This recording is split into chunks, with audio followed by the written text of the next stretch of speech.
இப்போ டைரக்டர் சொல்லிட்டு போய் உட்கார்ந்தாரு, என்னென்னா இந்த படம் நல்லா ஓடணும் அப்படின்னு சொல்லி. நீங்கள் தான் எல்லாருன்னா ஒன்றுமே வேண்டியதில்லை, எல்லாத்துக்கும் டிக்கெட் எடுத்து கொடுத்து டெய்லி பார்க்க சொன்னால் நல்லா ஓடும் அப்படின்னு சொல்லி கவுண்டமணி அதுக்கு ஒரு கமெண்ட் அடிச்சுருக்காரு. கவுண்டமணி என்னை பற்றி சொல்லணும்னா, இந்த ஒரே ஒரு சீன் பார்த்துருப்பீங்க அந்த ட்ரெய்லரில் வந்ததில், குபீர்னு அத்தனை பேர் எழுந்திரிச்சிங்க அந்த முடியை பற்றி சொன்ன ஒன்று. அது ஒன்று மட்டும் இல்லை, ஒரு பானை சோத்துக்கு ஒரு சோறு பதம்ங்கிற மாதிரி படம் பூரா இதே பஞ்சஸ் தான். மிக தெளிவாக யார் மனசு புண்படாமல் புட்டு புட்டு வச்சிருக்காரு. உங்கள் எல்லா கட்சிக்காரர்களும் இந்த அரசியல் பிடிக்கும். எல்லா கட்சியோட நல்ல விஷயங்களை அழகாக சொல்லியிருக்காரு. சூரியனும் கூட ஒரு நொடியில் காலதாமதம் உண்டு, ஆனால் எங்கள் அண்ணன் கவுண்டமணி அண்ணன் ஒரு நொடி கூட தாமதமானதே இல்லை. நேரம் தவறாமை அப்படின்னா சிவாஜி சார் சொல்லுவாங்க. நான் அவரோட ஒர்க் பண்ணதில்லை, ஆனால் கவுண்டமணி சார் நேரம் தவறாமையில் நம்பர் 1. படத்தை பேரை பார்த்து போஸ்டரில் கவுண்டமணியை பார்த்தா அந்த படம் பார்க்காம மக்கள் இருக்க மாட்டாங்க. திரும்ப திரும்ப சொல்லுகிறேன், ஒத்த ஓட்டு முத்தையாவை பார்க்க. திரும்பி பார்த்து விட்டும் சொல்லுகிறேன், ஒத்த ஓட்டு முத்தையாவை பாருங்கள். அகில உலக சூப்பர் ஸ்டார் காமெடியில் வந்து அண்ணன் மட்டும்தான், எப்பவும் அண்ணன் மட்டும்தான்.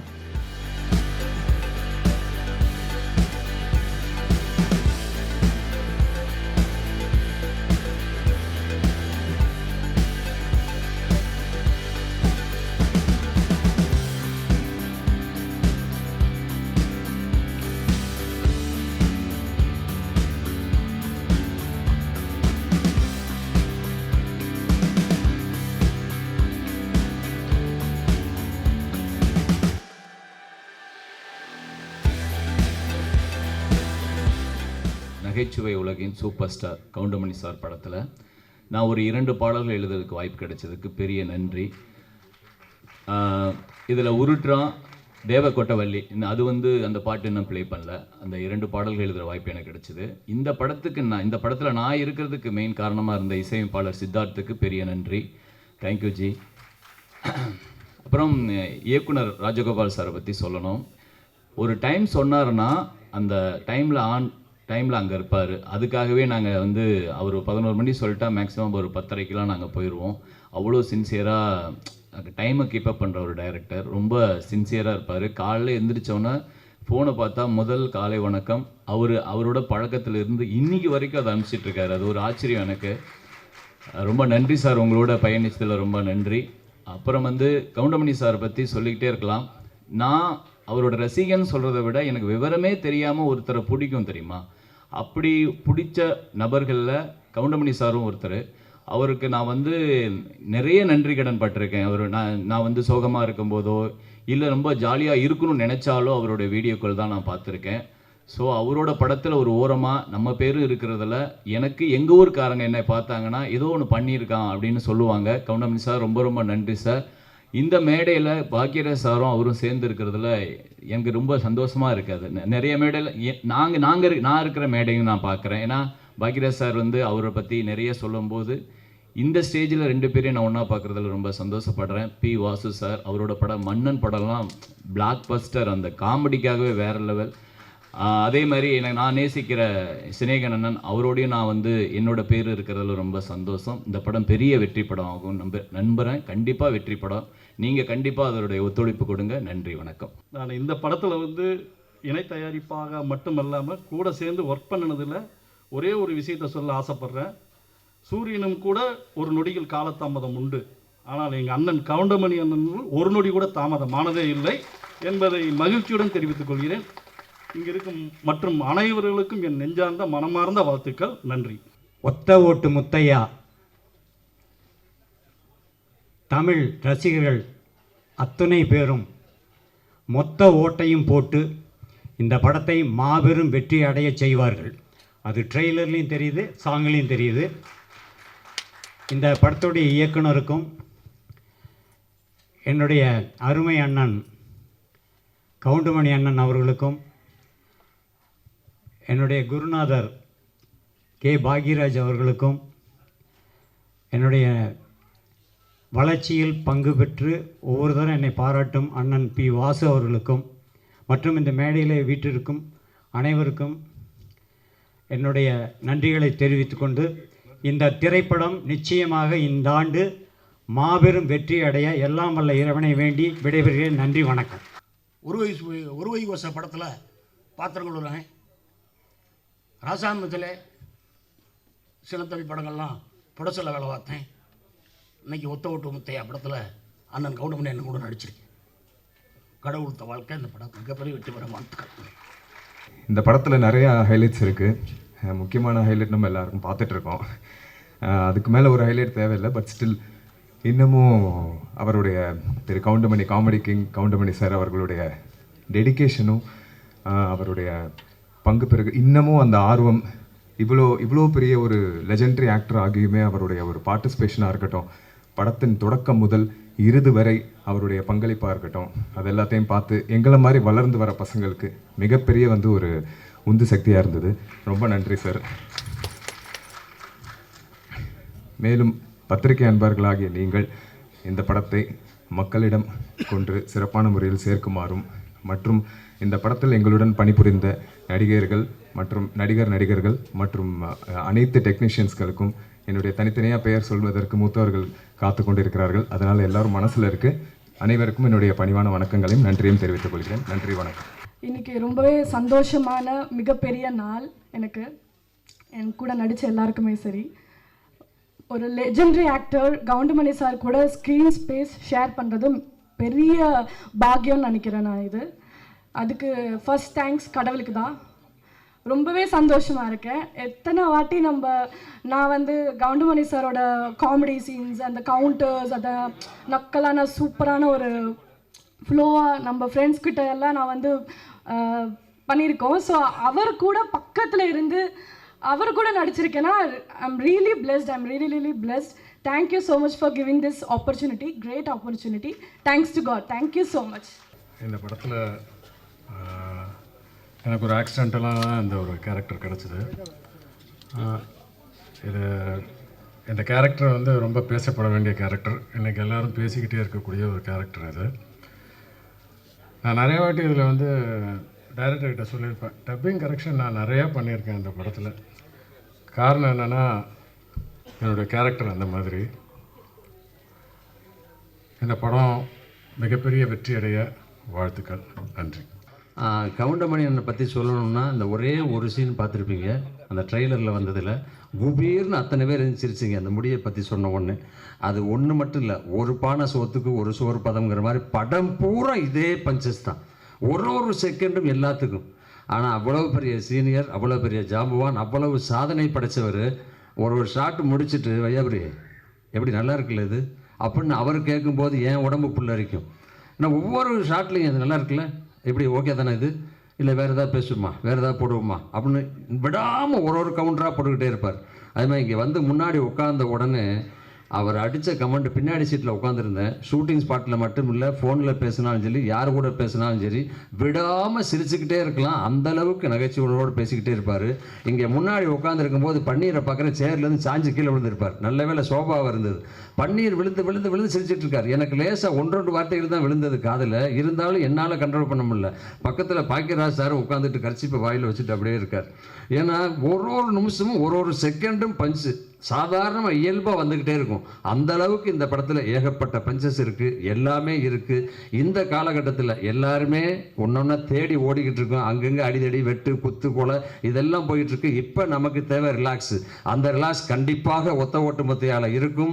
அன்னைக்கு எப்படியோ இன்னைக்கு எப்படியோ என்னைக்கும் அப்படியே அதே கவுண்டரோட, அதே ஸ்பீடோட, அதே டைமிங்கோடு இருக்கார் கவுண்டமணி அண்ணன். அவர் கூட சேர்ந்து இந்த படத்தில் இணைஞ்சு நடித்ததில் மிகப்பெரிய சந்தோஷம். நான் மட்டும் இல்லை, 3 பேர் இளம் ஹீரோ இருக்காங்க, இன்னும் நிறைய கலைஞர்கள் இருக்காங்க. அத்தனை கலைஞர்களுக்கும் அத்தனை டெக்னீஷியனுக்கும் எனது மனமார்ந்த வாழ்த்துக்கள். இந்த படம் வெற்றியடைய நீங்க இருக்கீங்க, இறைவன் இருக்காரு, நல்ல டைம் இருக்கு, நல்ல நேரம் இருக்கு. பிப்ரவரி 14 கண்டிப்பாக இந்த படம் மாபெரும் வெற்றி படம் அமையும். நன்றி, வணக்கம். ஒத்த ஒட்டு மொத்தையா இந்த படத்தை வாங்கி ரிலீஸ் பண்ணுற 5 ஸ்டார் கே செந்தில் சார், அப்புறம் கதிரேசன் சார் அவருக்கு மனமார்ந்த நன்றிகள். அப்புறம் எங்களை இந்த படத்தில் வாய்ப்பு கொடுத்த எங்கள் ப்ரொடியூசர் ரவிராஜா சார், அதுக்கப்புறம் கோவை லக்ஷ்மணன் சார், அப்புறம் டைரக்டர் ராஜகோபால் சார், அப்புறம் நம்ம super star, comedy super star Goundamani sir, அவங்க எல்லாருக்கும் ரொம்ப நன்றி. எங்கள் அப்பா எந்த ஃபங்க்ஷனில் இல்லை, இருந்திருந்தானா ரொம்ப சந்தோஷப்பட்டிருப்பார். அவரை பார்த்து நான் இன்னும் சந்தோஷப்பட்டிருப்பேன். ஸோ அதை ரொம்ப மிஸ் பண்ணுறேன். ஏன்னா உங்கள் ப்ரெஸ்ஸில் தெரியும் நான் எவ்வளோ வருஷம் சினிஃபீல்டில் இருக்கேன். என் ஃபஸ்ட்டு படம் நீங்கள்லாம் பார்க்க ப்ரெஸ் மீட்டுக்கு வந்தீங்க. நான் வந்து சார் கூட நடிப்பேன்னு வந்து கனவு நிறையா நினைப்போம்ல, இவங்க கூட நடிக்கணும் அவங்க கூட நடிக்கணும்னு. சார் கூட நடிப்பேன்னு கனவு கூட நினச்சி பார்க்கல. ஸோ மற்ற பெரிய ஆர்டிஸ்ட்லாம் சொல்லுவாங்க, நான் கூட நடித்தவங்க சார் கூட நடித்தவங்ககிட்ட கேட்டு அவர் என்னென்ன பண்ணுவாருன்னெலாம் கேட்டுப்போம் அப்படின்னு. ஆனால் நான் சார் பக்கத்தில் உட்காந்தே அவர் படத்தில் என்னென்ன நடித்தாருன்னு கேட்டு ஒரு பெரிய பாகியமாக நினைக்கிறேன். அதெல்லாம் ரொம்ப சந்தோஷமாக இருக்குது. இந்த படம் வந்து உங்கள் எல்லாருக்கும் பிடிக்கும். குடும்பமாக உட்காந்து சந்தோஷமாக பார்க்கலாம். இந்த படத்தை திரைக்கு February 14 வருது. எல்லாரும் குடும்பத்தோடு பார்த்து இதை வெற்றி பெற செய்யணும்னு தாழ்மையோட கேட்டுக்கூட. நன்றி, வணக்கம். எங்கள் ஃபேமிலியே சரி ஒரு பெரிய ஃபேன் பார்த்தீங்கன்னா வந்துட்டு கவுண்டமணி சாரோட காமெடிக்கு தான். அண்ட் நான் வந்து கவுண்டமணி சாரோட நடிப்பேன்னு வந்துட்டு இமேஜின் பண்ணதே இல்லை. அண்ட் அந்த வாய்ப்பு தந்ததுக்கு ப்ரொடியூசர் சார் அண்ட் டைரக்டர் சாருக்கு ரொம்ப நன்றி. ஆக்சுவலி கவுண்டமணி சார் எப்படி ஆன் ஸ்க்ரீனோ அதே மாதிரி தான் ஆஃப் ஸ்க்ரீன்லேயுமே செம்மையாக கலாய்ச்சிட்டு இருப்பார் எல்லாரையுமே சரி. அண்ட் எல்லாருமே ஒரு மாதிரி ரொம்ப கம்ஃபர்டபுளாக வச்சுருந்தாரு.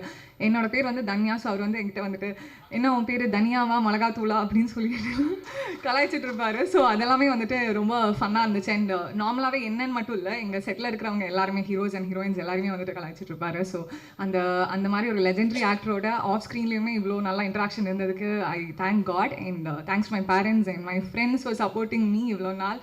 Thank you all. இதே மாதிரி கம்மிங் February 14 அன்னைக்கு வந்துட்டு எங்கள் படத்தை வந்து தியேட்டர்ஸில் பாருங்கள். உங்களுக்கு ரொம்பவே பிடிக்கும். அவ்வளோ காமெடியான ஒரு ஃபிலிம் அண்ட் பாலிட்டிக்கல் சட்டையர் வேறு. ஸோ இன்னும் நல்லாவே இருக்கும். ஸோ கண்டிப்பாக வந்து பார்த்துட்டு சப்போர்ட் பண்ணுங்கள். தேங்க்யூ. ஒத்த ஓட்டு முத்தையா, இதை நான் ஒரு வரலாறுன்னு தான் சொல்லுவேன். ஏன்னா 10 ஆர்டிஸ்ட் 15 ஆர்டிஸ்ட்டை வச்சு பெரிய பெரிய இயக்குனர்கள் இன்றைக்கி மேடையில் இருக்காங்க. 10 ஆர்டிஸ்ட் 15 ஆர்டிஸ்ட்டை வச்சு ஒரு படம் பண்ணுறது எவ்வளோ பெரிய கஷ்டம். 36 ஆர்டிஸ்ட் ஒத்த ஓட்டு முத்தையால் 36 ஆர்டிஸ்ட்டை வச்சு ரொம்ப பிரமாதமாக பண்ணியிருக்காங்க. இதில் லெஜண்ட் அண்ணன் கவுண்டமணி அவர்களுடன் நான் நடிக்கிறத என் வாழ்க்கையில் ஒரு பாக்கியமாக நினைக்கிறேன். இந்த ஒரு வரலாற்று பாக்கியத்தை எனக்கு கொடுத்த மதுரையை ஆளும் அன்னை மீனாட்சிக்கும், இயக்குனர் சாய் ராஜகோபால் அவர்களுக்கும், தயாரிப்பாளர் ரவிராஜா ராஜேந்திரன் அவர்களுக்கும், மேலும் இந்த படத்தை வெற்றி படமாக ஆக்க இருக்கின்ற உங்கள் அனைவருக்கும் நன்றியை தெரிவித்துக் கொள்கிறேன். இந்த படத்துடைய ஒரே ஒரு வேண்டுகோள், இந்த படத்துடைய வெற்றி விழாவை நான் மதுரையில் நடத்த வேண்டும், எனக்கு ஒரு வாய்ப்பு கொடுக்க வேண்டும் என்று கேட்டுக்கொள்கிறேன். அது மட்டுமல்ல, ஒத்த ஓட்டு முத்தையா இது படம் அல்ல, ஒரு பாடம். வருங்கால அரசியல்வாதிகளுக்கும் ஒரு பாடம். நன்றி. நான் கனவுல கூட நினச்சி பார்க்கல கவுண்டமணி கூட நடிப்பேன் அப்படின்னு ஒருத்தர் சொன்னார். நான் கொஞ்சம் வித்தியாசம். ஒரு 6 வருஷத்துக்கு முன்னாடி கவுண்டமணி கூட நடிக்கிற மாதிரி சின்ன கனவு கண்டேன். அதில் அவர் எனக்கு கொடுத்த கவுண்டர், ஏன் இப்படி எதுக்கு எடுத்தாலும் இதான் ஓயாமல் பேசிகிட்டே இருக்க, கொஞ்சம் நிப்பாட்டு அப்படிங்கிற ஒரு சவுண்டு எங்கேயும் காதில் விழுது. சத்தியமாக நடந்தது உண்மை. கனவு படிக்க எனக்கு பழிச்சிச்சு உண்மையிலே. இது நான் பொய்யா சொல்ல. அந்த ஒரு நீதான் மங்கள நாவத்தில் இருக்கு. அப்போ கவுண்டமணி நான் கூட போய் நான் நடிக்கும் போது அப்படிலாம் அவர் என்னை எதுவுமே சொல்லலை. சமகாலத்தில் வந்து இவர் வளர்ந்து வர ஒரு நகைச்சுவை வில்லன் நடிகருங்கிறது அவர் நிறைய பேர் சொல்லியிருப்பாங்க போட்டிருக்கு. ரொம்ப மரியாதை கொடுத்து ஷூட்டிங் ஸ்பாட்டில் ஒரு ரிஹர்சல் எனக்கு பயமாக இருக்கும். நான் வந்து கவுண்டமணியோட நடிக்கிறேன்னா வேறு படத்தில் வந்து சிங்கிள் டேக்கில் பயங்கர ஸ்பீடாக பேசுவேன், பயங்கர முடிப்பேன், ஒரே டேக்கில் நடிப்பார்னு ஒரு பேர் இருக்குது எனக்கு. ஆனால் கவுண்டமணியை நடிக்கும் போது வந்து ஏதாவது தப்பாக இருமேங்கிறதுக்காக என்ன பண்ணேன், அவருக்கு முன்னாடி ரிஹர்சல் பார்ப்பேன். நான் ரிஹர்சல் பார்க்குறேங்கிறதுக்காக அவர் என்ன பண்ணேன், எனக்கு கவுண்டர் கொடுத்துட்டே இருப்பார். 4 தடவை ரிஹர்சல் பார்த்தா 4 தடவை அவர் டைலாக் எனக்கு சொல்லிகிட்டே இருப்பார். எனக்கு ஷாக்காக இருக்கும். ஒரு தடவை சொல்லிட்டு விட்டுடலாமே, நம்மளுக்கு கம்பெனி கொடுக்குறாருன்னு நினைப்பேன். அது என்ன ஒரு உண்மைன்னா, ஒரு கலைஞன் முயற்சி பண்ணுறான், நல்ல டேக் வரணுன்னு, அதுக்கு நம்ம உதவி பண்ணணுங்கிற ஒரு தன்மை இத்தனை வயசு வரைக்கும் இருக்கு. அதை நான் பார்த்தேன். இந்த இடத்துல நான் 2 பேருக்கு மிக முக்கியமாக நன்றி சொல்லணும். ஒன்று வந்து இயக்குனர், எங்களுடைய எழுத்தாளர் சங்கத்தின் தலைவர், திரைக்கதை மன்னர் பாக்கியராஜ் சார் அவர்களுக்கு. என்னென்னா, இன்னைக்கு பாக்கியராஜ் சார் இல்லைன்னா நம்மளை இத்தனை வருஷமாக சிரிக்க வச்சுட்டு இருக்க கவுண்டமணி சாருடைய காமெடின்னு ஒன்று இருந்திருக்காரு. அந்த எழுத்தாளனா அவர் வந்து பாரதிராஜ் சார்கிட்ட போய் கவுண்டமணி என்னை அறிமுகப்படுத்தி, இவர் நல்லா நடிப்பார், நடிக்க வைங்கன்னு சொல்லி பாரதியார் சார் எப்படியா உனக்கு எப்படியா நம்பிக்கை இருக்கா, எனக்கு நம்பிக்கை வரலையாலாம் சொல்லி நம்பிக்கையை ஏற்படுத்தி அன்றைக்கி மிகுந்த சிரமப்பட்டு கவுண்டமணி பாரதியார் சார்கிட்ட போய் அறிமுகப்படுத்தி ஒரு மிகப்பெரிய வாய்ப்பு வாங்கி கொடுத்தது தான் நம்ம இத்தனை வருஷம் சிரிச்சிட்டதுக்கான மூலாதாரம். இந்த பாக்யராஜ் சார் ஒருத்தர் இல்லைன்னா கவுண்டமணி வந்திருப்பார், ஆனால் எப்போ வந்திருப்பார் எனக்கு தெரியாது.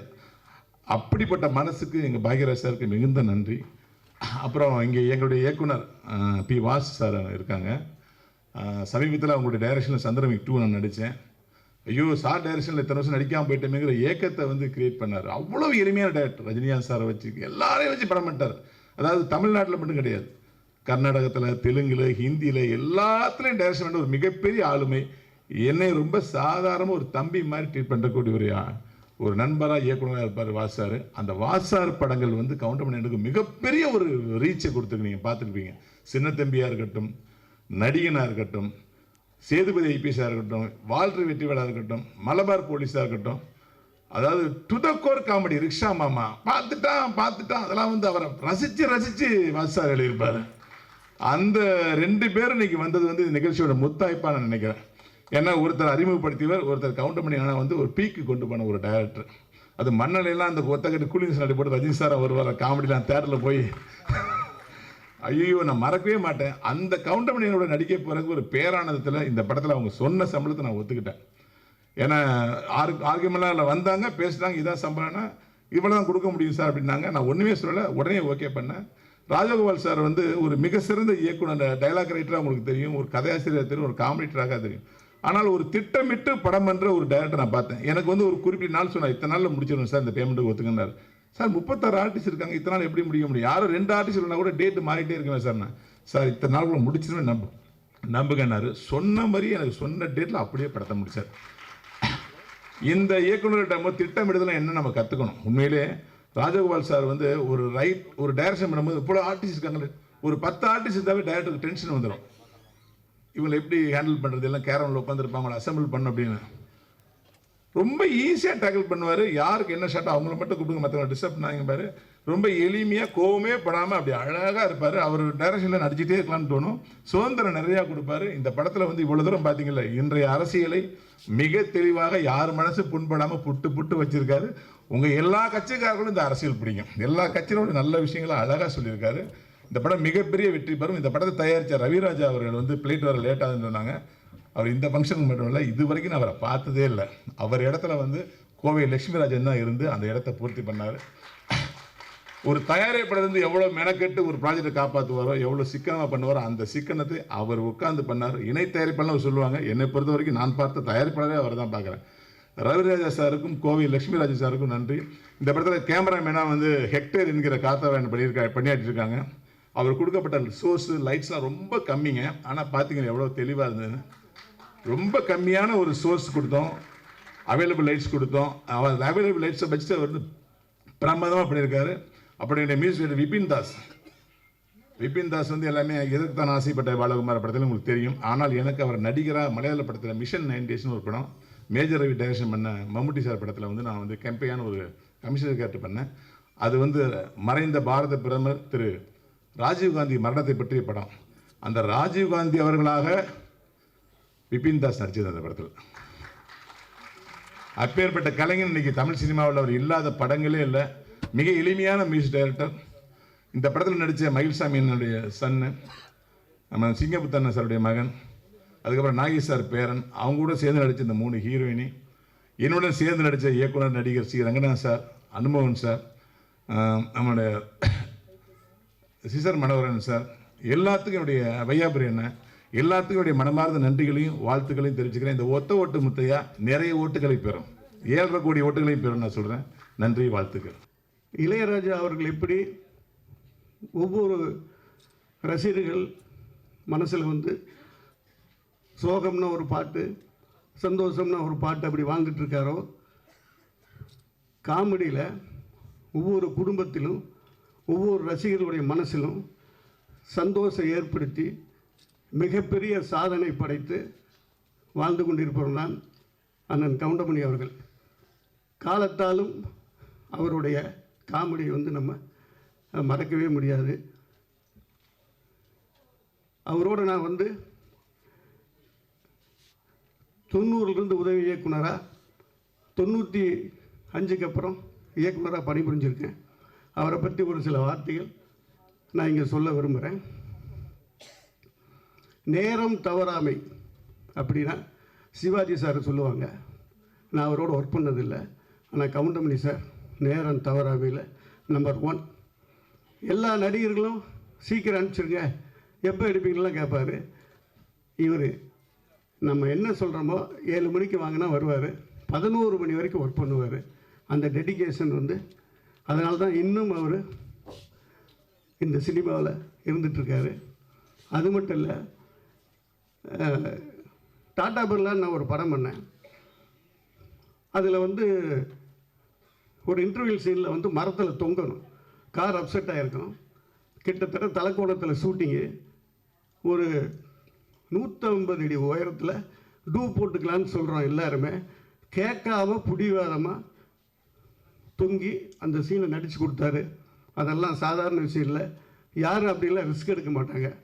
அதே மாதிரி அந்த படத்தில் கிளைமேக்ஸில் குதிரையில் வர்ற மாதிரி டூ போட்டுக்கலான்னு சொல்கிறோம், ஜீப்பை சேஸ் பண்ணிட்டு போகிற மாதிரி இல்லை, நானே தான் நடிப்பேன். எங்களுக்கெல்லாம் பயம். அந்த சேஸிங்கில் குதிரை ஜீப்புக்கு முன்னாடி போகிற அளவுக்கு அந்த குதிரையை ஓட்டினார். அந்தளவுக்கு அவர் நம்ம காமெடினா மட்டும் பார்க்குறோம், அவர்கிட்ட ஏகப்பட்ட திறமைகள், டெடிகேஷன், உழைப்பு இன்னும் அது இருந்துக்கிட்டே இருக்குது. அதனால தான் அவர் இந்த இடத்துல இருக்கார். அவருக்கு என்னுடைய வாழ்த்துக்கள். அவர் இன்னும் நீண்ட ஆயுள் ஆரோக்கியத்தோடு வாழணும். அதே மாதிரி ராஜகோபால், அவருடைய படங்கள் நிறைய அவர் வந்து காமெடி ட்ராக் எழுதியிருக்காரு. அதுவும் எல்லாமே காலத்தை அழிக்க முடியாத ஒரு விஷயம். இந்த படம் அப்படி தான், எழுதுகிற படத்துக்கே அவ்வளோ ஹைலைட்டாக பண்ணுறாரு, டைரக்ட் பண்ணுற படத்துக்கு எவ்வளோ பண்ணியிருப்பார்.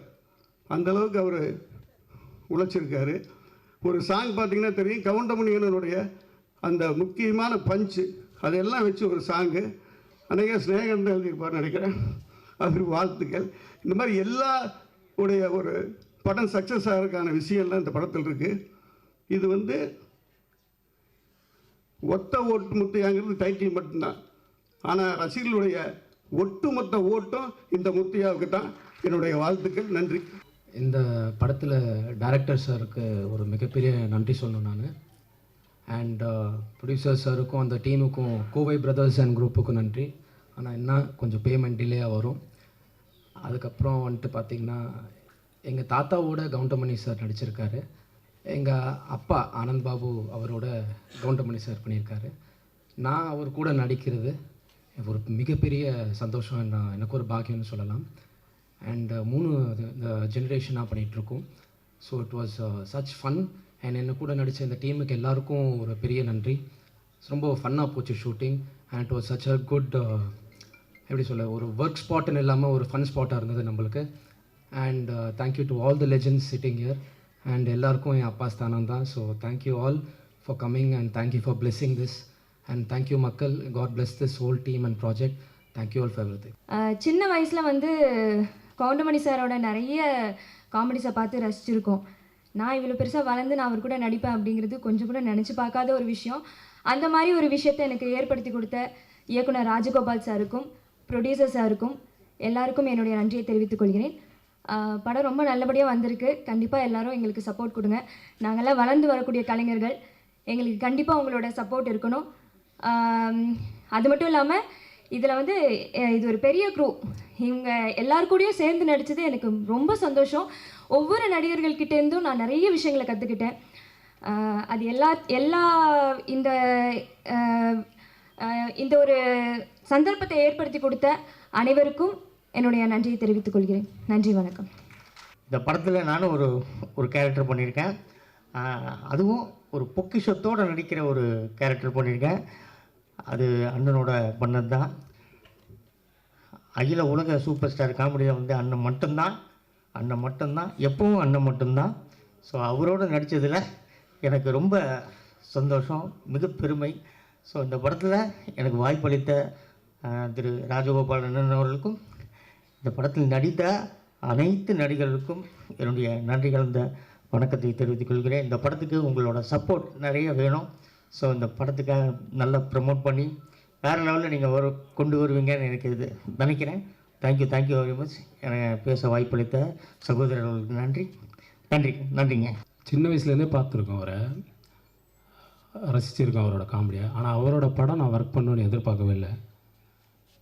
நிறைய பேர் சொல்லுவாங்க ஷூட்டிங்க்கு பின்னாடி நிறையா அவர் பேசுகிற விஷயம் அதை விட காமெடியாக இருக்கும் அப்படின்னு. ஆனால் இதில் ஒவ்வொரு நாளும் அதை நான் அனுபவித்தேன். அது நிறைய சொல்ல முடியாது. அதனால் அது ஒவ்வொரு நாளும் அதை அனுபவிச்சுட்ருக்கேன். இது வந்து வாய்ப்பாக நினைக்கல இந்த படத்தில் நான் ஒர்க் பண்ணது. ஒவ்வொரு நாளும் அவர் கூட ஒர்க் பண்ணதை வந்து அனுபவமாக தான் நான் நினச்சிட்ருக்கேன். இந்த வாய்ப்பை கொடுத்த தயாரிப்பாளர், இணை தயாரிப்பாளர், இயக்குனர் அனைவருக்கும் நன்றி. இந்த படத்தில் ஒர்க் பண்ண டெக்னீஷியன், நடிகர்கள் எல்லாருக்கும் நன்றி, வணக்கம், வாழ்த்துக்கள். அப்புறம் இந்த திரைப்படம் எனக்கு கிடைக்கிறதுக்கு மெயின் காரணமாக இருந்த ஆர்ட் டைரக்டர் மகேஷ் அவர்களுக்கு மிகப்பெரிய நன்றி. இந்த வாய்ப்பு அளித்த அனைவருக்கும் நன்றி. Firstly, congratulations to Cinecrafts Production House, Ravi Raj sir and Kovai Lakshmi Rajan sir.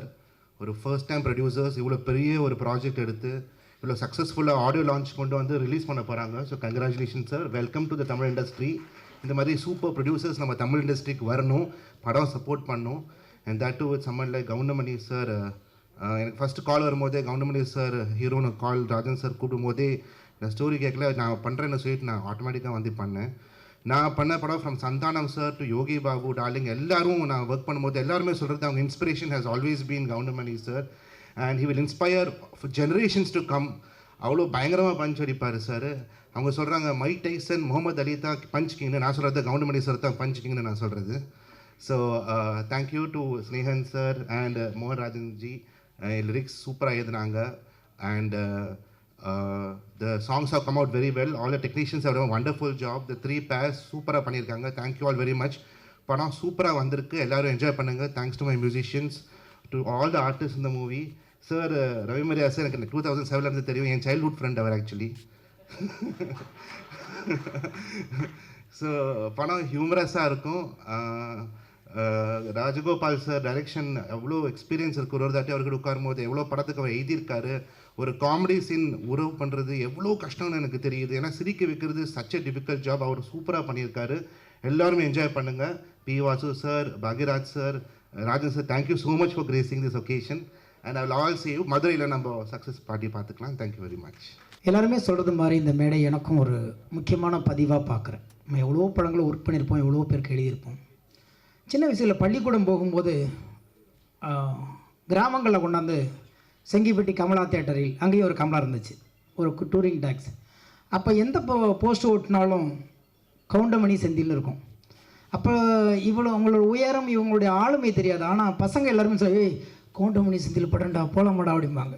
கதாநாயகன் தெரியாது, கதாநாயகி தெரியாது, இயக்குனர் தெரியாது, என்ன கதை தெரியாது. ஆனால் அந்த பேரை கேட்ட உடனே படத்துக்கு போகலாமா அப்படிங்கிற ஒரு கூட்டத்தில் நானும் ஒருத்தனாக இருந்தேன்.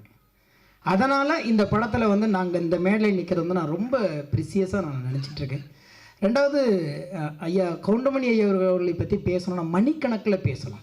ஏன்னா அவர் ஒரு காலகட்டத்தில் அந்த சினிமாவுக்கு நான் வந்ததுக்கு பிறகு நிறைய மனிதர்களை பற்றி படிக்க போகும்போது பார்த்தா கதாநாயகர்களை நம்பி எடுத்தார்களோ இல்லையோ, ஐயா கவுண்டமணியை பற்றி நம்பி எடுத்த தயாரிப்பாளர்கள் ஏராளமான பேர் திரையுலகில் இருந்துகிட்ருக்குறாங்க.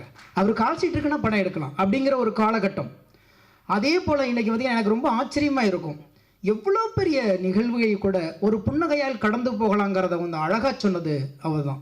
இன்றைக்கி உலகத்திலேயே மிகப்பெரிய சர்வாதிகாரியாக நினைக்கப்பட்ட ஹிட்லரையே ஒரு நகைச்சுவை நடிகன் தான் ஈஸியாக வந்து ஒரு கேளிக்கை சிரிப்பால் கடந்து போனான். சார்லி சாப்ளின்ங்கிற ஒரு மிகப்பெரிய நடிகன்.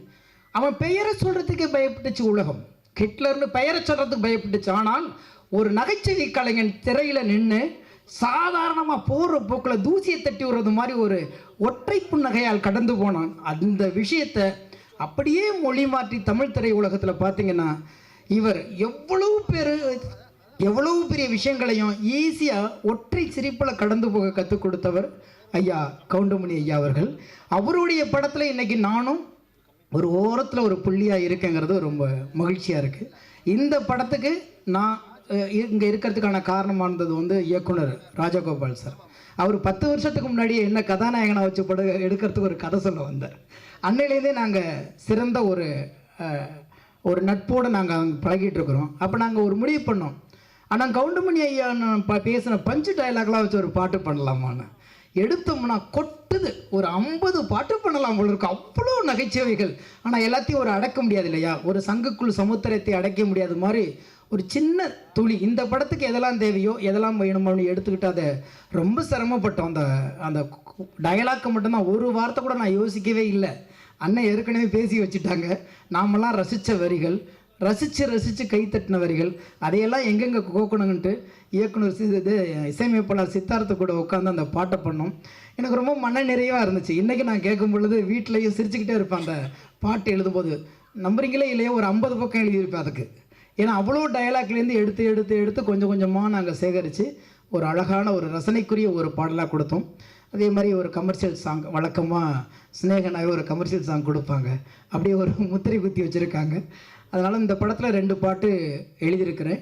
அதை மீறி இந்த 2 பாட்டு எழுதுறது படத்துக்கு நம்ம வந்து இந்த ஒரு பாடலாசிரியர் நிற்கிறதை விட கவுண்டமணி ஐயாவுடைய நான் சின்ன வயசில் பள்ளிக்கூடத்தில் ரசித்த ஒரு மகா கலைஞனுடைய ஒரு படத்தில் நானும் இருக்குங்கிறது ரொம்ப மகிழ்ச்சி. எனவே 1000 நடிகர்கள் வந்தாலும் அடுத்த தலைமுறை நடிகர்கள் அவர்களை ஓரங்கட்டி கொண்டே இருக்கிறார்கள். எல்லாருக்கும் மாற்று இருக்கிறது, ஐயா கவுண்டமணி ஐயாவுக்கு மட்டும் எப்போதும் மாற்றே இல்லை. ஒரே ஒரு கவுண்டமணி தான், ஒரே ஒரு ஜாம்பவான் தான். ஏன்னா அவருடைய இடத்தை யாராலும் நிரப்ப முடியாது. ஏன்னு கேட்டிங்கன்னா அவர் திட்டினா மட்டும்தான் யாருக்கும் கோபம் வராது, அவர் கிண்டல் பண்ண மாதிரி தான் யாருக்கும் ஒரு மாதிரி அந்த சையாக வராது. ஏன்னு கேட்டிங்கன்னா நேசிச்சிட்டோம். பிடிச்சவங்க எவ்வளோ சொன்னாலும் பிடிக்கும் இல்லையா நமக்கு, பிடிக்காதவன் சிரித்தா கூட நமக்கு பிடிக்காது, ஆனால் பிடிச்சவங்க முறைச்சா கூட பிடிக்கும் இல்லையா. அந்த மாதிரி எல்லாருக்கும் பிடித்த ஒரு கலைஞன், அவரை கொண்டாட வேண்டிய ஒரு காலகட்டத்தில் நின்றுக்கிட்டு இருக்கிறோம். இந்த மேடையை பார்க்கும்போதெல்லாம் எல்லாமே ஒரு ரெட்ரோ காலம் திருமணது மாதிரியே இருக்குது. நம்ம வந்து விசில் அடிச்சுக்கிட்டு டூரிங் டேஷில் படம் பார்க்கும்போது யாரையெல்லாம் ஆகாய மாதிரி அண்ணாந்து பார்த்தோம், அவ்வளோ ஜாம்பவான்கள் இருக்கிறாங்க. அந்த மேடையில் எனக்கு ஒரு நாற்காலி கிடைத்ததற்காக தயாரிப்பாளர், இயக்குனர், இசையமைப்பாளர், என் கூட சேர்ந்து எழுதின அன்பு தம்பி மோகன்ராஜ் எல்லாருக்குமே நன்றி கூறி விடைபெறுகிறேன். நன்றி, வணக்கம். கவுண்டமணி அவர்கள் முதல் நாடகங்கள் நடிக்கிற போது அவரை நான் நாடக நடிப்பை பார்த்து ரசித்தவன். கலைவாணர் அரங்கம், பழைய கலைவாணர் அரங்கம் கட்டிடத்தில், அண்ணாமலை மன்றத்தில் மற்றும் உள்ள நாடக மேடைகள் எல்லாம் அன்றைக்கு நாடகங்கள், அவருடைய நாடகம் தொடர்ந்து நடக்கும். அவருடைய பாடி லாங்குவேஜ், டயலாக் டெலிவரி நாடக உலகில் அவ்வளோ ஒரு பெரிய புரட்சியை உண்டாக்கியது. அதற்கு பின்னாலே நான் 16 வயதினிலே பார்த்தேன். ஒரு அற்புதமான கற்பனையாளர், மக்களை மகிழ்விக்கின்ற ஒரு புண்ணியமான காரியத்தை செய்த ஒரு அற்புதமான மாமனிதர். ஒரு முறை நான் ஐசரி வேலன்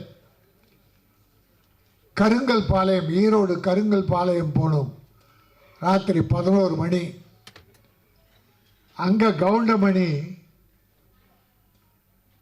கிணத்திலிருந்து மீனை புதுசாக பிடிச்சி, அங்கே இருக்கிற ரசிகர்கள், அவருடைய ரசிகர்கள் மீனை ராத்திரி 11 மணிக்கு பிடிச்சி வறுத்து அப்போ சாப்பிட கொடுத்தா அந்த நேரத்தில் போயிட்டோம். அந்த விருந்தில் நாங்களும் பங்கு கொண்டோம். நான் சில நாட்கள் தான் அவரை சந்தித்திருக்கிறேன், ஆனால் அத்தனையும் பொன்னான நாட்கள். கவுண்டமணி அவர்கள் தமிழ் திரையுலகில் நடிகராக வந்த பிறகு இந்த தமிழ் திரையுலகம் பொற்காலமாக இருந்தது. ப்ரொடியூசர்ஸுக்கெல்லாம் ஒரு பொற்காலம்.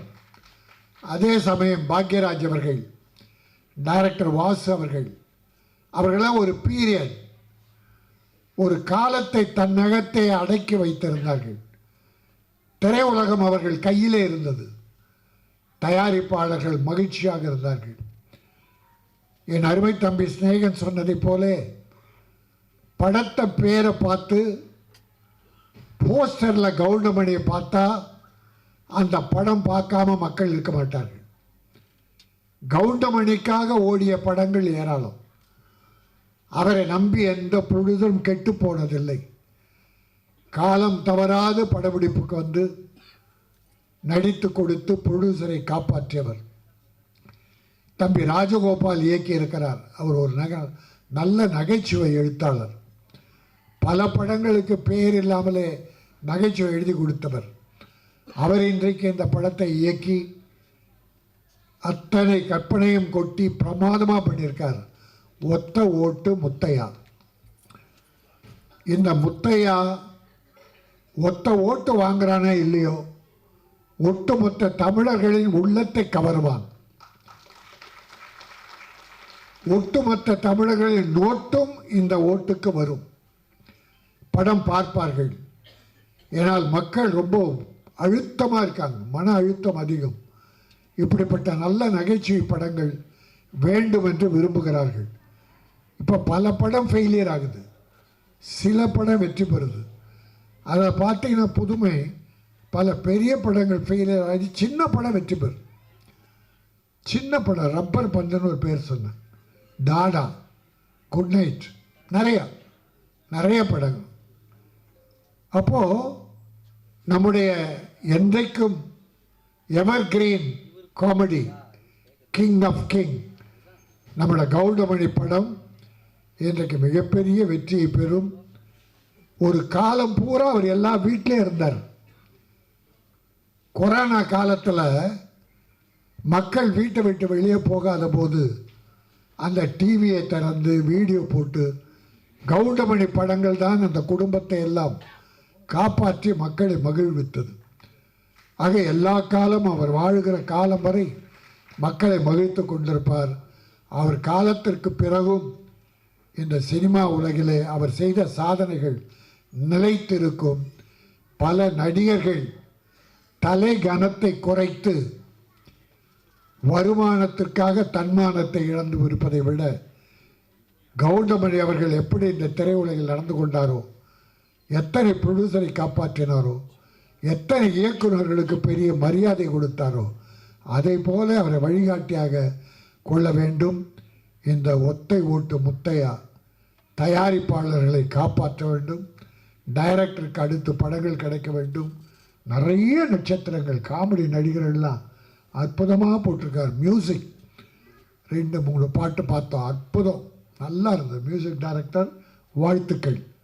அதில் ஒரு கவர்ச்சி பாட்டு. இப்போல்லாம் பாவாடை தைக்கிறாங்க சார், பாக்யராஜ் சார் பாவாடை தைக்கிறாங்க ஃபுல்லாக.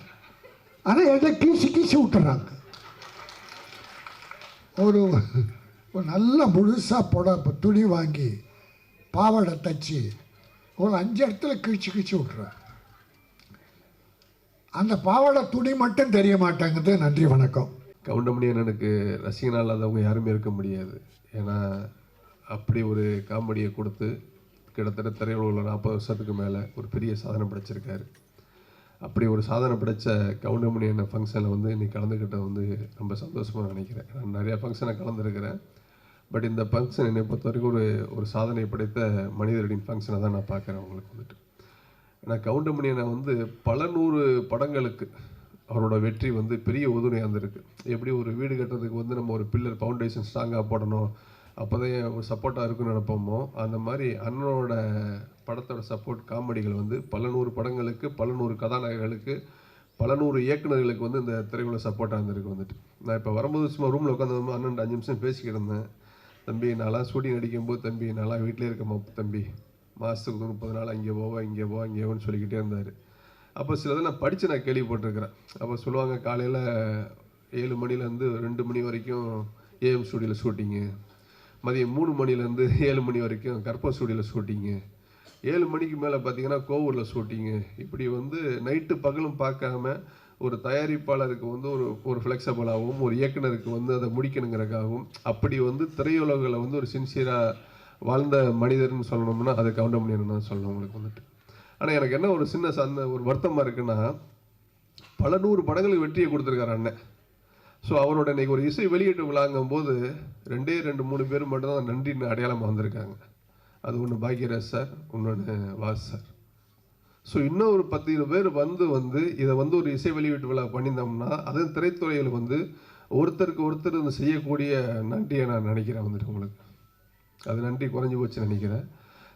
ஏன்னா வாசார் காம்பினேஷனில் பார்த்தீங்க அப்படின்னா எல்லா படங்களுமே சின்ன தம்பியாக இருக்கட்டும், மன்னனாக இருக்கட்டும், ஒரு ரிக்ஷா மாமாவாக இருக்கட்டும், ஒரு நடிகனாக இருக்கட்டும், வாழ்த்து வெற்றி தொடர்ந்து காமெடி அப்படி ஃபுல்லாக இருக்கும். அதே ராமராஜன் சார் படம் பார்த்தீங்கன்னா கண்டினியூவாக இருக்கிற ஆட்டக்காரன், பாட்டுக்கு நான் அடிமை, தங்கமான ராசா, ஊர் விட்டு வந்து இப்போ பல படம் இப்படி சொல்லிக்கிட்டே போய்கிட்டே இருக்கலாம் உங்களுக்கு வந்துட்டு. ஸோ அப்படி பண்ணிடுற கவுண்டமணி அண்ணன் இன்றைக்கி அவரோட படம் ஒத்த விட்டு முத்தையா. ஸோ அதுக்கு வந்திருக்க இண்டஸ்ட்ரி சார்ந்த அனைவருக்கும் தினத்தில் நன்றியை தெரிஞ்சுக்கிறேன். வராதவங்களுக்கு நான் நன்றியை தெரிவிச்சுக்கிறேன். இந்த படத்தை ஒரு ப்ரொடியூசர் வந்து இப்போ ரவிராஜா சார்னு எடுத்திருக்காங்க, ராஜேந்திரன் ரவிராஜா சார். இப்போ கோ ப்ரொடியூசர் வந்து கோவிராஜன் வந்து. ஸோ இன்றைக்கி இண்டஸ்ட்ரியில் வந்து ஃபியூ பீப்புள்ஸ் தான் படம் கண்டினியூவாக ப்ரொடியூஸ் பண்ணிக்கிட்டு இருக்காங்க. ஸோ இந்த மாதிரி புது ப்ரொடியூசர்ஸ்கள் வந்து தான் இந்த இண்டஸ்ட்ரியை வந்து வாழ வச்சுக்கிட்டு இருக்காங்க.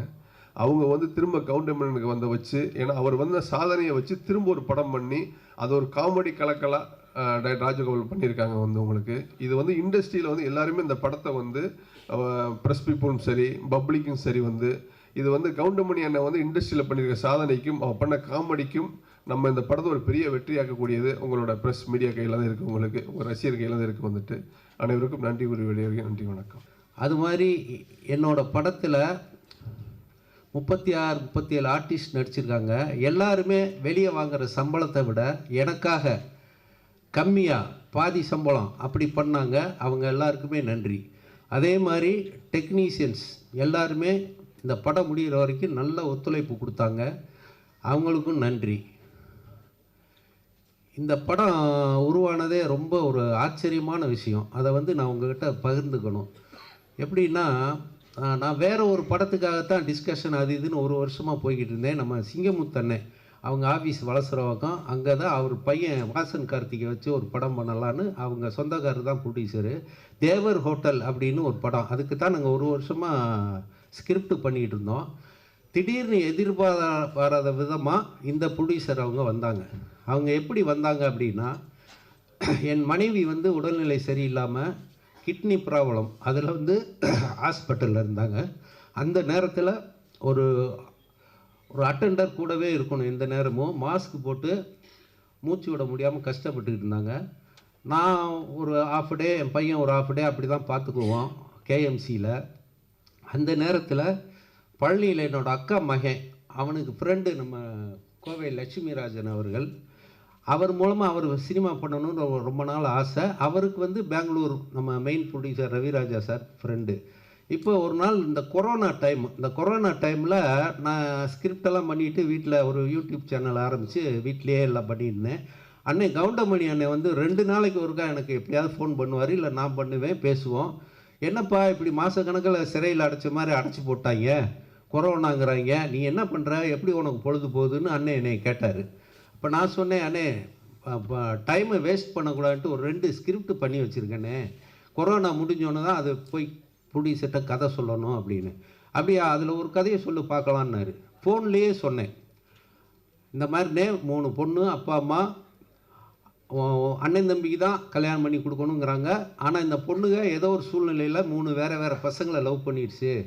அவங்க கல்யாணம் பண்ணாங்களா பண்ணலையா, நீங்கள் பண்ணி கொடுத்தீங்களா இல்லையா, நீங்கன்னு சொல்லலை, அந்த அப்பா கேரக்டர் பண்ணி கொடுத்தாரா இல்லையா அப்படின்றது ஒரு கதை அப்படின்னு சொன்னேன். ஏப்பா நல்லா இருக்கேப்பா, ஃபேமிலியெல்லாம் பார்க்குற மாதிரி இருக்குது, இது நான் பண்ணலாமே அப்படின்னாரு. தாராளமானே, உங்களுக்காக தான் பண்ணினேன்னு அப்போ ஒரு பொய்யை சொன்னேன். அதை இப்போ இங்கே சொல்கிறேன் அண்ணங்கிட்ட, உங்களுக்காக தான் பண்ணினேன் அப்படின்னே. உடனே சரிப்பா, ஆனால் ஒரு சிக்கல்னாரு. என்னென்ன அப்படின்னு, அப்பா 3 பசங்கன்னு சொல்கிறியே, நான் அப்பாவை நடிச்சது இல்லைன்னாரு. அதாவது அவர் கதாநாயகனுக்கு ஈக்குவல் ஹீரோவாக தான் நிறைய நடிச்சிருக்காரு, உங்களுக்கு தெரியும். டாட்டா, பிர்லா அப்படி வரிசையாக சொல்லிக்கிட்டே போகலாம். அப்படி நடிச்சுக்கிட்டு இருக்கிறவர் வந்து நான் அப்பாவை நடிக்க மாட்டேப்பா, ரொம்ப நாள் ஆச்சு அப்படின்னாரு. அவர் இந்த பொண்டாட்டி சொன்னால் கேட்டுக்கணுக்கு அப்புறம் அப்பாவை நடித்ததில்லை. இப்போ நான் சொன்னேன், ஏன்னா அப்பாவை அண்ணன் ஆக்கிடலாம்னே, 3 தங்கச்சி எவ்வளோதானே அப்படின்னு, இப்போ பண்ணிடலாம்ல. ஓகே சரி ராஜகோபால், கொரோனா முடிஞ்சோன்னா நீயும் தயாரிப்பாளர் தேடு, நானும் தேடுறேன், எது ஒர்க் அவுட் ஆகாத பண்ணிக்கலாம் அப்படின்னு விளையாட்டாக சொன்ன விஷயந்தான். கரெக்டாக கொரோனா முடிஞ்சதுக்கப்புறம் இந்த கோவை லட்சுமி ராஜன் எனக்கு பழக்கம் ஏற்பட்டது, அவர் மூலமாக ரவிராஜா சார் பழக்கம் ஏற்பட்டது. அவங்க 2 பேரையும் நான் கவுண்டமணி அண்ணன்கிட்ட அறிமுகப்படுத்தினேன். அதுக்கப்புறம் கதை சொல்லணுன்னொன்னு சிங்கமுத்தண்ணை ஆஃபீஸில் தான் வர வச்சு நான் கதை சொல்கிறப்ப தான் என் மனைவி சீரியஸாக இருக்காங்க. இன்றைக்கி வாங்கன்னு சொல்லிட்டார் ப்ரொடியூசரு, பெங்களூர்லேருந்து இதுக்குன்னே வந்திருக்காரு. மனைவி எப்படி விட்டு போகிறோன்னு தெரியல. ஆனால் சினிமாவா மனைவியா 30 வருஷமாக நம்ம சினிமாவில் இருக்கோம். மனைவியை கடவுள் பார்த்துக்குவான், நமக்கு சினிமாவும் தான் முக்கியம் அப்படி சொல்லிவிட்டு அந்த நர்ஸு ஒருத்தவங்ககிட்ட என் ஒய்ஃபை ஒரு 2 ஹவர்ஸு கொஞ்சம் பக்கத்துலேருந்து பார்த்துக்கோங்க, நான் ஒரு முக்கியமான வேலை போயிட்டு வரேன்னு சொல்லிவிட்டு நேராக என்னோடய ஃப்ரெண்டு ஆர்ட் டைரக்டர் மகேஷும் நானும் நம்ம சிங்கம்தண்ணை ஆஃபீஸ் போனோம். அவங்க 2 பேரும் வந்தாங்க. ரவிராஜா சாருக்கும் கோவை லட்சுமிராஜன் சாருக்கும் ஸ்கிரிப்டை சொன்னேன். அவங்களுக்கு ரொம்ப நல்லா இருக்குது, பிடிச்சிருச்சு. ஒரு 2-3 மாதம் கழித்து நம்ம நிச்சயமாக இதை பற்றி பேசுவோம் அப்படி சொல்லிட்டு போயிட்டாங்க. அங்கே என் மகன் வந்து ஹாஸ்பிட்டலில், என்னப்பா நீ பாட்டுக்கு அம்மாவை விட்டுட்டு போயிட்டான்னா, இல்லைப்பா ஒரு கதை சொல்கிறக்கான இப்பயும் உனக்கு கதை சொல்கிறது தான் முக்கியமான அப்படின்னு வருத்தப்பட்டான். அதுக்கப்புறம் 1 வாரம் தான் என் மனைவி இறந்துட்டாங்க. அந்த தகவல் வந்து ரவிராஜா சாருக்கும் லட்சுமிராஜன் அவங்களுக்கு தெரிஞ்சது. அப்போ அவங்க 2-3 மாதம் கழித்து பண்ணலான்னு சொன்ன படத்தை ஒரு ராஜகோபால் வந்து மனைவி பிரிஞ்ச ஏக்கத்தில் இருப்பார், இப்போவே ஆரம்பித்தோம்னா அவருக்கு அதில் ஒரு வருஷம் இதாகும், கொஞ்சம் மனைவியை மறந்து கொஞ்சம் டைவர்ட் ஆகுன்றதுக்காக அவங்க இமிடியேட்டாக ஆரம்பிக்கலான்னு சொல்லி ஆரம்பித்தது தான் இந்த படம். இப்போ ஒரு நல்ல விதமாக வந்திருக்கு. இதுக்கு நான் அந்த ரவிராஜா சாரும் கோவை லட்சுமிராஜன் மறக்க முடியாது. அது மாதிரி கவுண்டமணி அண்ணன், என்னோட இத்தனை வருஷத்துக்கு அப்புறமும் 30 வருஷம் அண்ணனுக்கு நான் 70 படம் எழுதியிருக்கேன். மீதி மற்ற நடிகர்கள் வடிவேல் விவேக் இவங்களுக்கெல்லாம் ஒரு 40 படம் எழுதியிருக்கேன். ஆனால் முயற்சிகள் நான் பண்ணிக்கிட்டே இருந்தேன். அது ஒன்று தான் நான் இந்த டைரக்டர் யூனியனில் இருக்கிற இன்றைக்கி இருக்கிற அசிஸ்டன்ட் டைரக்டர்ஸ் அசோசியேட் டைரக்டர்ஸ்க்கெல்லாம் நான் சொல்கிற ஒரே விஷயம், மனசு தளர விடாதீங்க. முயற்சி பண்ணிக்கிட்டே இருந்தீங்கன்னா நிச்சயமாக ஒரு நாளைக்கு உங்களுக்கு திறமை இருந்து உங்கள் கதை மேலே நம்பிக்கை இருந்தால் அது படமாகும். அது நான் சொல்கிறேன், அனுபவித்த விஷயத்தில் சொல்கிறேன். ரவி மரியா சார் கூட அங்கே அசிஸ்டன்ட் டைரக்டர்களுக்கெல்லாம் என்னையை தான் உதாரணமாக சொல்லுவார். இவ்வளோ வருஷத்துக்கு அப்புறமும் என்னையை நம்பி, என்ன தான் நான் 70 படம் எழுதியிருந்தாலும் என்னைய ஒரு டைரக்ஷனுக்கு நம்பி, என் கதையை நம்பி அண்ணன் கவுண்டமணி அவர்கள் தேதியை கொடுத்து இந்த ப்ரொடியூசரை பேசி படம் பண்ண வச்சதுக்கு அண்ணன் கவுண்டமணி அண்ணனுக்கும் மிகப்பெரிய நன்றியை நான் சொல்லிக்கிறேன். இந்த படத்தை பொதுமக்களாகிய நீங்கள் சக்ஸஸ் படமாக்கணும் அப்படின்னு நான் விரும்பி கேட்டுக்கிறேன். இதில் இன்னொரு சின்ன விஷயம் என்னென்னா, யோகி பாபு சார் வந்து அவரை வச்சு ஒரு படம் பண்ணலான்னு நான் சொல்லிக்கிட்டே இருப்பேன், அவரை பார்த்துக்கிட்டே இருப்பேன். அவர் ஒரு நாள் பேப்பரில் பார்த்துட்டு, சார் ராஜகோபால் சார் கவுண்டமணி அண்ணனை வச்சு படம் பண்ணுறீங்களா? ஆமாம், இந்த படத்தில் நான் இருக்கணும், கண்டிஷன் போடுறேன், அண்ணங்கிட்ட நான் 2 சீன்லையாவது அடி வாங்கணும் அப்படின்னாரு. உடனே நான் சொன்னேன், 2 சீன் இல்லைங்க, அந்த படத்தில் 4 சீனில் அடி வாங்குறீங்கன்னு. அதே மாதிரி அவரும் சம்பளம் வாங்குறத விட பாதியாக சம்பளம் குறைச்சி எனக்காக பண்ணார். இப்போ அவர் இந்த வெளியூரில் ஷூட்டிங்கில் இருக்கனால அவர் நேற்று நைட்டு வரைக்கும் வர்றதுக்கு முயற்சி பண்ணார், அது வர முடியல. அது அண்ணங்கிட்ட சொல்லிடுங்க, தப்பாக எடுத்துக்க போகிறாரு அப்படின்னு பர்டிகுலராக யோகி பாபு சொன்னார். மொட்டை ராஜேந்தர்னும் அதே மாதிரி வெளியூரில் ஷூட்டிங்கில் இருக்கிறனால வர முடியல.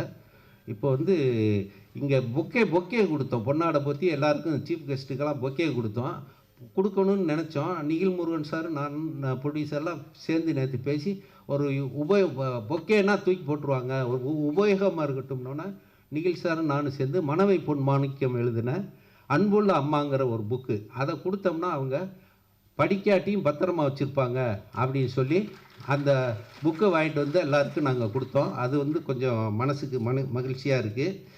அதே மாதிரி மியூசிக் டைரக்டர், இந்த இசை விழாவுக்கு கதாநாயகன் யார் அப்படின்னா நம்ம சித்தார்த் விபின் தான். அவர் வந்து 4 சாங் பண்ணோம். ஒவ்வொரு சாங்குக்குமே ஒரு நாள் தான் டியூன் போடுறது, கம்போஸ் பண்ணுறது, உடனே அடுத்த நாள் ரெக்கார்டிங். அது மாதிரி நமக்கு பிடிச்ச மாதிரி டியூன் போட்டு அழகாக 4 பாட்டு மியூசிக் பண்ணி கொடுத்தாரு. அதில் இடையில ஒரு 2-3 சாங் பழைய படத்து சாங் வச்சுருந்தோம். அது நெகட்டிவ் ரைட்ஸ் பிரச்சனை வரும்னு சொல்லிட்டு அதுக்கு பதிலாக வேறு சாங் பிட்டு சாங் மாதிரி எழுதலாங்கும் போது கவிஞர் மோகன் ராஜா, நான், சித்தார்த் விபின் 3 பேர் உட்காந்து பேசும்போது அதில் 2 சாங் பிட்டு சாங் நான் எழுதியிருக்கேன். எந்த கவிஞரும் ஒத்துக்க மாட்டாங்க, ஆனால் நம்ம கவிஞர் சினேகனும் ஒத்துக்குவார், இவர் மோகன் ராஜாவும் ஒத்துக்குவார். அது மாதிரி நான் ஒரு 2 பிட்டு சாங் எழுதியிருக்கேன்.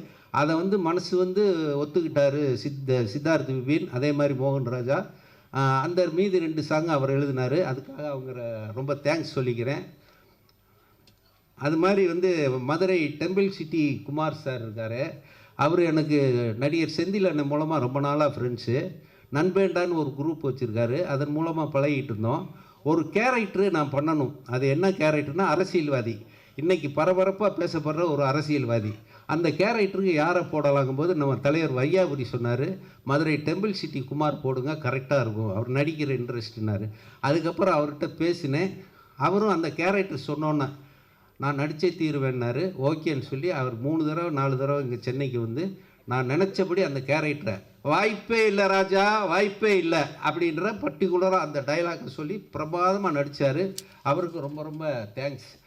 அவர் குமார் சார் சொன்ன மாதிரி இந்த படத்தோட சக்ஸஸ் மீட்டிங் மதுரையில் பண்ணணும்னு ஆசைப்பட்றோம். அதெல்லாம் உங்கள் கையில் தான் இருக்குது.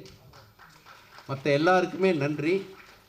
பாக்கியராஜ் சாரை நேற்று பார்க்க போனோம் இன்வைட் பண்ணுறதுக்காக. அப்போ அவர்கிட்ட நான் அசிஸ்டண்டாக சேருக்கு ஒரு 15 வருஷம் போராடி இருக்கேன். ஆனால் ஒரு இடத்துல கூட அவரோட சேர முடியல. இப்போ என்னோடய ஃபங்க்ஷனுக்காக வந்து சார் வாழ்த்தினார்னா நான் அவர்கிட்ட அசிஸ்டண்டாக வேலை பார்த்த மாதிரி ஒரு பெருமை இருக்குன்னு சொல்லி தான் நான் அவர்கிட்ட சொன்னேன். அவரே என்ன ராஜு இவ்வளோ நாள் எனக்காக பண்ணையான்னு சொல்லி ரொம்ப ஆச்சரியப்பட்டார். அதனால் இங்கே வந்து எல்லாருக்கும் நன்றி, வணக்கம். படத்தை வந்து சக்ஸஸ் பண்ணி கொடுங்க, அதான் நான் உங்கள்கிட்ட கேட்டுக்கிற ஒரு வேண்டுகோள். தேங்க்யூ. இந்த படம் வந்து முதல்ல கவுண்டமணி சாருடைய படம். கவுண்டமணி சாருடைய நான் வந்து மேடையில் வந்து எல்லாமே வெற்றி விழா மேடைகளில் தான் நானும் கவுண்டமணி சார் இருந்திருக்கோம். எத்தனையோ ஊர்களுக்கு போயிருக்கோம், எத்தனையோ படங்கள் வெற்றி. அவரோட இன்றைக்கி வந்து ஒரு வித்தியாசமாக அவர் ஹீரோவாக நடித்து நாங்கள் ஒரு கெஸ்ட்டாக வந்து பேசுகிற ஒரு வாய்ப்பு எனக்கு கிடைச்சதுக்கு, எனக்கு வாய்ப்பு கொடுத்ததுக்கு டைரக்டர் ராஜகோபால் அவர்களுக்கும் அந்த தயாரிப்பாளர் அவர்களுக்கும் என்னுடைய நன்றியை தெரிவித்துக் கொள்கிறேன். முதலில் கவுண்டமணி சாரை வச்சு படம் எடுத்த தயாரிப்பாளர்களுக்கு என்னுடைய மிகப்பெரிய நன்றியை நான் தெரிவித்துக் கொள்கிறேன். இந்த மாதிரி ஒரு காலகட்டத்தில் கவுண்டமணி சார் மேலே நம்பிக்கை வச்சு அவருடைய காமெடி என்றைக்குமே நிற்கும் அப்படின்ற நம்பிக்கையோட ப்ரொடியூசர் எடுத்திருக்காரு. அதே மாதிரி டைரக்டர் வந்து வெரி ஹிலேரியஸ் டைரக்டர். அவர் எத்தனையோ படங்களுக்கு வந்து ட்ராக்ஸ் எழுதி கொடுத்துருக்காரு. பல காமெடியன்ஸ்க்கு வந்து அவர் வந்து ஒரு அப்லிஃப்டாக இருந்தவர் தான் ராஜகோபால் அவர்கள். ஸோ அந்த மாதிரி ஒரு அருமையான டீம். இங்கே இருக்கிற அத்தனை ஆர்டிஸ்டில் எல்லாருமே என் படத்தில் நடித்தவங்க தான்.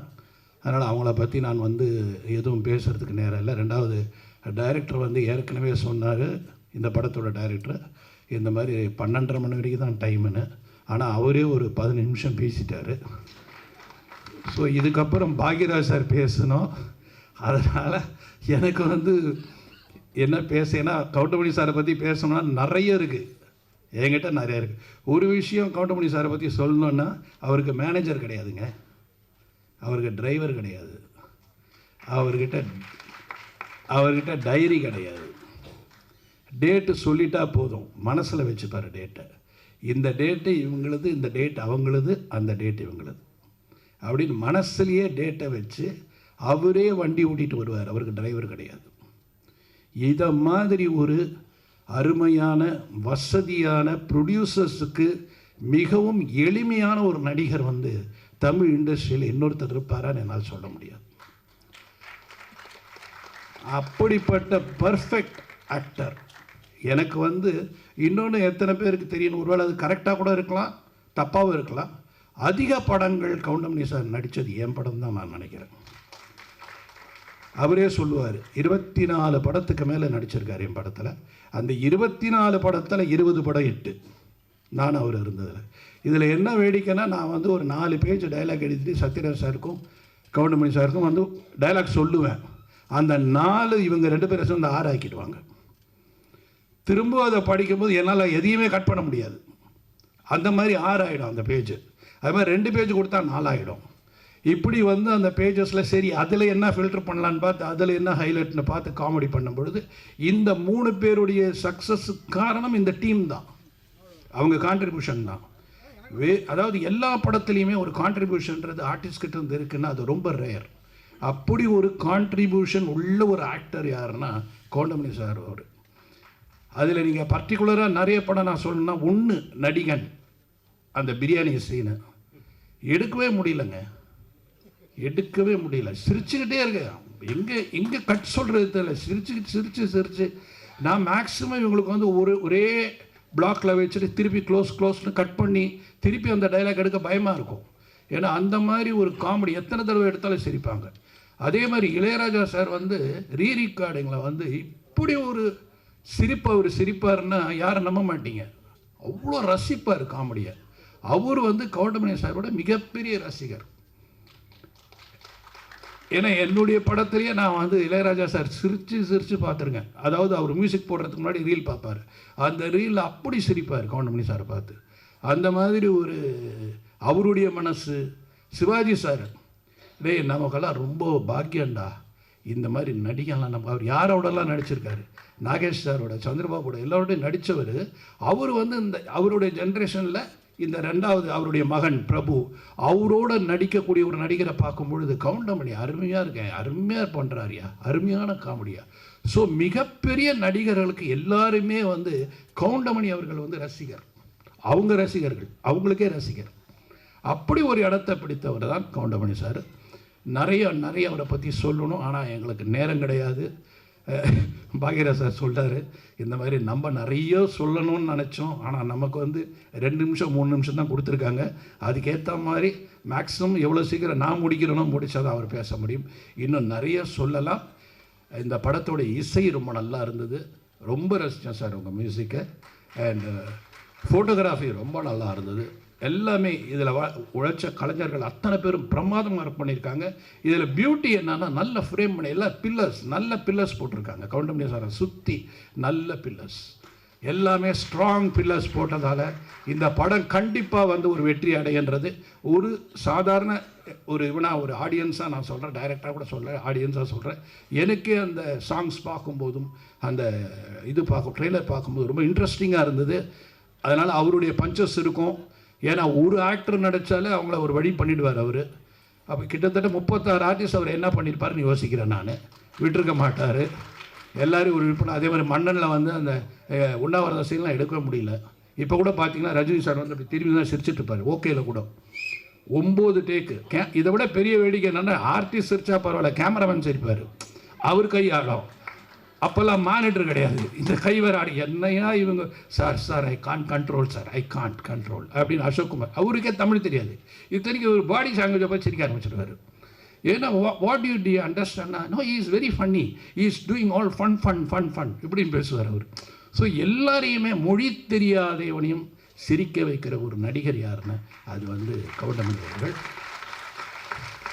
ஸோ அப்படிப்பட்ட ஒரு அருமையான நடிகர் நமக்கு கிடைச்சதெல்லாம் ரொம்ப பாக்கியம். இந்த படம் மிகப்பெரிய வெற்றி அடையணும். இது வெற்றி அடைஞ்சாதான் இது போல் படங்கள் இன்னும் நிறைய வரும். ஏன்னா இது வந்து எல்லாமே இருக்குது, அதாவது அத்தனை ஐட்டமும் இருக்குதுல. படம் வந்து அழகாகவும் இருக்குது, பியூட்டிஃபுல்லாக இருக்குது. ரொம்ப எக்ஸ்ட்ராடினரியாக சில விஷயங்கள், அதாவது கண்ணுக்கு வந்து கலர்ஃபுல்லாக இருக்குன்றதுல அதுவும் இருக்குது. அதனால் ஏன்னா ராஜன் சார் சொன்ன மாதிரி கட் பண்ணி போட்டிருக்காங்கன்னாங்களே, அது மாதிரி நிறைய கட்டு இருக்கிறதுல. ஸோ எல்லா விதமும் அமைஞ்சதால் இது கமர்ஷியலாக ஹிட் ஆகும்னு நினைக்கிறேன். இந்த டீமுக்கு என்னுடைய வாழ்த்துக்கள்.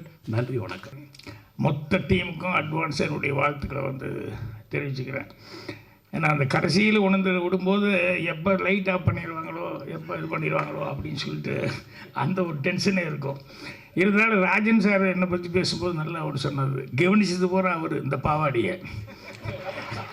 ஆனால் கடைசியில் சொல்லும்போது பாக்யராஜ் சார்னு சொல்லிட்டு என்னை இழுத்துக்கிட்டாரு பாருங்க. இது பல தடவை நான் கவனிச்சிருக்கேன். எல்லோரும் அந்த மேட்டருக்கு போவார், போயிட்டு கடைசியில் பாக்யராஜ்னு என்ன கொண்டுடுவார். ஸோ இந்த படத்தில் மணி அவர்களை பற்றி சொல்கிறதுக்கு மணியான ஒரே ஒரு விஷயம், நிறைய விஷயம் சொல்லலாம். இந்த யுகத்தில் சொல்லுவாங்க இல்லையா, இப்போ கலியுகத்தில் இருந்துட்டு இருக்கோம், இதுக்கு முன்னால் 3 யுகம் அப்படின்னு சொல்லுவாங்க. இந்த கிரேதா யுகம், இந்த யுகம், ஒரு 3 யுகம் இருக்குதுன்னு சொல்லுவாங்க. என்னை பொறுத்த வரைக்கும் இந்த கலியுகத்துக்கு நடுவுலையே வந்து கவுண்டமணி யுகம் அப்படின்னு சொல்லி ஒரு சினிமாவில், அந்த யுகத்தை யாருனாலையும் மறக்க முடியாது, தவிர்க்க முடியாது. அந்த அளவுக்கு மணி அவர்கள் ஒரு சினிமாவில் வந்து இவ்வளோ இது சாதித்தார். எனக்கு எல்லாமே அந்த 92 சீல் நான் உட்காந்துருக்கும்போது மணி மெல்ல வருவார், வந்துன்னு என்ன ஒரு லுக் கொடுப்பார், என்ன ராஜன் அப்படின்னு, வாங்க மணி அப்படின்னு உட்காந்து அப்படி பார்ப்பார். அங்கே வந்து இந்த ஜோசியம் பலன் உங்கள் எதிர்காலம் அப்படின்னு சொல்லிட்டு புக்கு இருக்குது. உடனே மணி எடுத்துட்டு, ராஜன் எனக்கு கொஞ்சம் பாருங்களேன் அப்படின்னு. இது நான் வாங்கின புக்கு இல்லைங்க, கோபாலகிருஷ்ணன் ரூம்மேட் அவன் வாங்கின புக்கு. இருந்தாலும் உங்களுக்கு படி தெரியுமில்ல, பாருங்களேன் என் கையை பார்த்துக்கிட்டு இதை பார்த்துக்கிட்டு என்ன இருக்குது சொல்லுங்களேன் அப்படின்னு சொல்லுவோம். எனக்காக காமெடியாக இருக்கும். ஏன்னா நமக்கு ஒன்றும் அதை பற்றி ஒரு பெரிய இன்ட்ரெஸ்ட் இல்லை. ஆனால் ஒரு புஸ்தகம் இருக்குதுன்னு சொன்னோடனே காமிப்பார். அப்புறம் பார்த்துட்டு படிச்சுக்கிட்டு இல்லை கண்டிப்பாக வந்துடுவீங்க மணி, நல்லா வந்துடுவீங்க அப்படின்னு சொல்லிட்டு. ஏன்னா ஒரு மனுஷனுக்கு ஹோப் கொடுக்குறது ரொம்ப முக்கியம் இல்லையா, அதை வந்து சொல்லிட்டு இருப்பேன். அதே மாதிரி எங்கள் டைரக்டர்கிட்ட மிகப்பெரிய போராட்டம் பண்ணி அந்த ரயிலில் மணி தான் நடிக்கணும் அப்படிங்கிறதுக்கு எத்தனை நாளாக வந்து அது ஒரு பெரிய ஸ்ட்ரக்லிங் ஆகி அப்புறம் நைட்டில் வந்து அவரும் டெய்லி கேட்டுக்கிட்டு இருப்பார். பாலகுருணன் நானும் எல்லாமே பயங்கர போராட்டம். அதுக்கப்புறம் நைட்டு 12:30 மணிக்கு எங்கள் டைரக்டர் ஓகே சொன்னதுக்கப்புறம் 12:30 மணிக்கு வந்து எல்டாம்ஸ் வாசலில் அந்த படிக்கட்டில் உட்காந்துருக்காரு மணி வெயிட்டிங் எனக்காக. என்ன ராஜன் என்னாச்சு, வாங்க வாங்க அப்படின்னு சொல்லிட்டு, என்ன சொல்லுங்கள் வாங்க சொல்கிறேன் வாங்கன்னு அப்படியே ஆலயமன் கோயிலுக்கு கூப்பிட்டு வந்து அப்புறம் நானே கற்பூரமெல்லாம் வாங்கிட்டு வந்தேன். இதை முதல்ல கொளுத்தி சாமி கும்பிடுங்க மணி அப்படின்னு சொல்லிட்டு ஓகே ஆயிடுச்சு அப்படின்னு.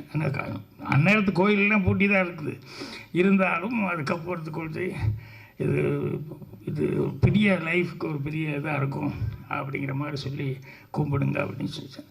இதெல்லாம் இன்னும் அப்படியே மைண்ட் நின்றுருக்கு. அதே மாதிரி சுதாகருக்கு ஒரு டைலாக் எழுதினேன். ஏன்னா ஃபஸ்ட்டு ஹீரோவை நடிக்கிறான் ரயிலில்.